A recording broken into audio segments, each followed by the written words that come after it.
1982 ఒక సమూలమైన మార్పు కోసం తెలుగుదేశం పార్టీ తెలంగాణలో పుట్టింది.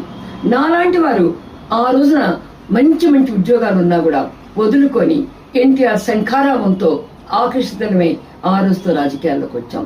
నిజం చెప్పాలంటే కేసీఆర్ గారు మీ బీఆర్ఎస్ మీకన్నా కూడా ముందు తెలుగుదేశంలో నేను ఎన్నికైనటువంటి శాసనసభ్యురాల్ని.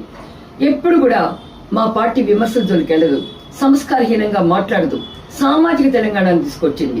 అలాంటి తెలుగుదేశాన్ని గురించి విమర్శిస్తూ దుకాణాలు బంద్ అని మాట్లాడుతున్నారే, మీ కూతురు పార్టీ పెట్టుకోవచ్చు, మీ కూతురు పదవుల కోసం మీలో మీరే కొట్లాడుకుంటూనే ఉంటారు.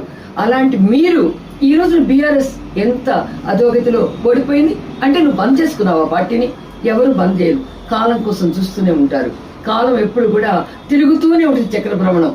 ఆ చక్ర భ్రమణం తిరుగుతున్నప్పుడు ఒక రోజు రారాజులు అవుతారు, ఒక రోజు సేవకులు అవుతూనే ఉంటారు, ఒకసారి గెలుస్తారు, ఒకసారి ఓడిపోతారు.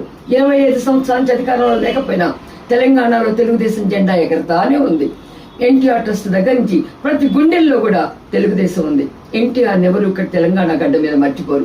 తెలంగాణ గడ్డ మీ అడ్డ కాదు, తెలంగాణ గడ్డ అందరి అడ్డ, ప్రజల సంక్షేమానికి పునాదులు వేసే ప్రజల అడ్డ.